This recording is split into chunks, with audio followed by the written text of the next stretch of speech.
যে ধরুন আমার এখনো 2 রাকাত নামাজ বাকি আছে, আমি দ্বিতীয় রাকাতে চতুর্থ রাকাত মনে করে সালাম ফিরে ফেললাম, অথবা ইমাম সাহেবের সাথে বসে আছি, আমার 1 রাকাত পরে এসে যোগ দিছি আমি ইমাম সাহেবের সাথে, তাহলে 1 রাকাত পড়তে হবে আমার, অথচ ইমাম সাহেব সালাম ফিরেছে, আমিও কি করেছি, সালাম ফিরে ফেলেছি।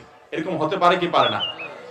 যদি এরকম হয় তাহলে সেক্ষেত্রে আমার ওই রাকাতটা আবার পড়তে তো হবেই, যেহেতু বাকি আছে।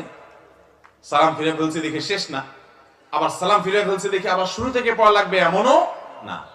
আমি সালাম ফেরানোর পর মনে হলো আরে আমার তো 1 রাকাত বাকি ছিল, তাহলে আমি দাঁড়াই ওই রাকাতটা আবার আদায় করব এবং শেষে সিজদা সাহু দিব। আপনি দ্বিতীয় রাকাতে বসে চতুর্থ রাকাত মনে করে সালাম ফিরেছেন, এরপরে মনে হলো আরে এটা তো দ্বিতীয় রাকাত, তাহলে আরো 2 রাকাত পড়বেন। বা 3 রাকাতের নামাজ, ধরুন মাগরিবের নামাজ, আপনি দ্বিতীয় রাকাতে বসে সালাম ফিরে ফেলছেন, এরপর মনে হলো আরে আমি তো 1 রাকাত কম পড়ছি, প্রবল সম্ভাবনা সেটা মনে হলে আপনি দাঁড়িয়ে আরেক রাকাত পড়বেন, পড়ে শেষে কি